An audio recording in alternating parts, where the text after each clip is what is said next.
ఈరోజు వైద్య రంగంలో ఈ ఉత్సవాలలో వైద్య ఉత్సవాలు ఒక చారిత్రక దినం ఇది. కాంగ్రెస్ ప్రభుత్వము ప్రజా సంక్షేమము, వైద్యము, పేదవాని విద్య, వైద్యము మా బాధ్యత అని ఎప్పుడూ విశ్వసించేది కాంగ్రెస్ ప్రభుత్వం, కాంగ్రెస్ పార్టీ. ఈనాడు 6 గ్యారెంటీలలో ముఖ్యమైనది రాజీవ్ ఆరోగ్యశ్రీ.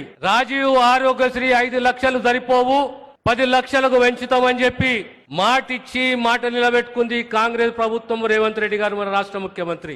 ఈ ఆరోగ్యశ్రీ అనేది గొప్ప పథకాన్ని రూపకల్పన చేసింది, ఆచరణలోకి తీసుకొచ్చింది.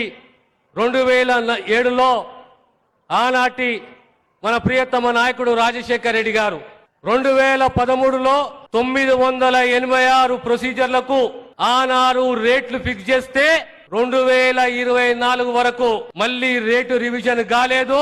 మళ్ళీ కాంగ్రెస్ ప్రభుత్వం వచ్చిన తర్వాత 1375 ప్రొసీజర్లకు సుమారు 487 కోట్ల రూపాయలతోటి అన్ని ప్రొసీజర్స్ ని రివైజ్ చేసి సుమారు 22% రేట్లు పెంచిన చరిత్ర కాంగ్రెస్ ప్రభుత్వానికి, రేవంత్ రెడ్డి గారి ప్రభుత్వానిది.